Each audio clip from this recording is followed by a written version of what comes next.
Ladies, no brakes to be found.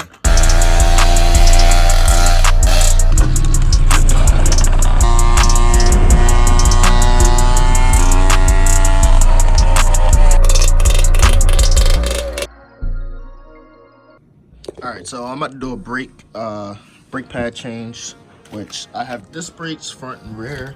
And for anybody's asking, these are 203 millimeters. Sorry, I think it's millimeters, but it's 203 discs with these calipers right here.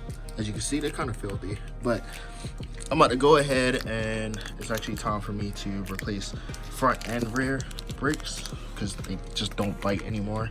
So I got these new styles, which I'm about to list right now on screen, of pads that I'm about to be running.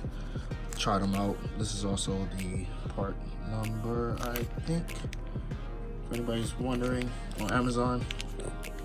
All right, so I'm about to start off with so in order to change brake pads on a disc caliper, you want to first remove the first screw, and there's one more screw at the bottom.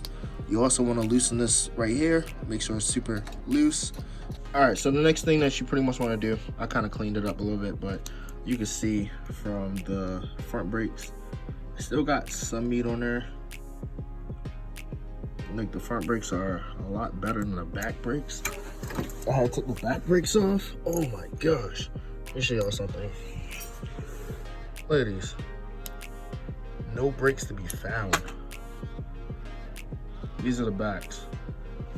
So it had some life in it, but at that point, it just started losing braking, stopping power. But in order to take these off now, these pads, you have to pretty much unbend these and take this pin out. Let me do that real quick. So I had took those pliers and you can see I pretty much unbend that pin. I'm just simply just gonna slide it out now. So that's the pin and it's completely gone. And now what you can do is just push this out through the top and then just pretty much take that and pull it out like so, and that's completely out. So I'm just gonna clean that just a little bit. That's the piston in there. You have an adjustment screw right here if you want to put more pressure or contact on the, I think that's the left pad on the rotor. What did I say? Oh, so that's the right pad. So if you want a little bit more contact on the right pad, like touching the actual rotor, you can adjust the screw right here and push the pad in just a little bit. With the new pads, it comes like this. It has a zip tie around it. It comes pretty much assembled, as you can see. Like I said, this is a different material versus that material right there.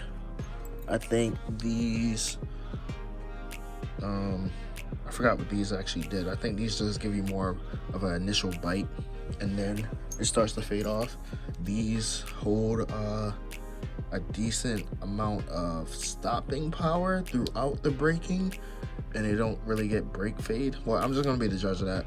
I tried like 3 so far, so we're just gonna see which one has the best performance. So now that you want to do is pretty much remove this zip tie off the top like so, and you just want to slide it back in place.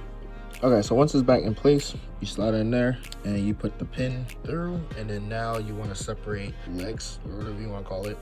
You want to just pretty much bend those out so that way this doesn't fall through.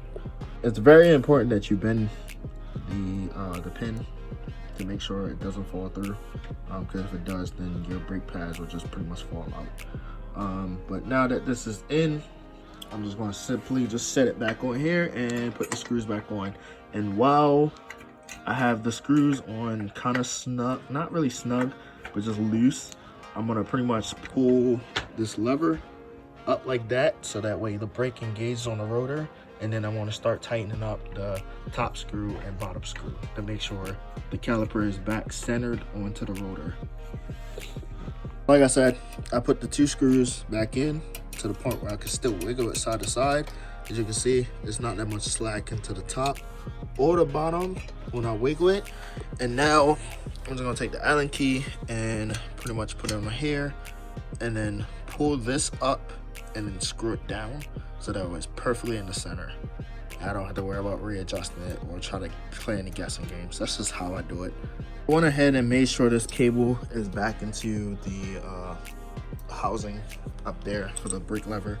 I know that my terms are all over the place. I don't really know what everything's called, but yeah. So I made sure the cable was in here. I went ahead and pretty much pulled on the cable and then tighten it down. Now I'm about to check without touching the brakes at all. I'm just gonna spin the wheel to see if it drags or anything like that. I already did the back. The back is good. Yeah. And then as far as the radiator update, radiator is back on with the JB Weld.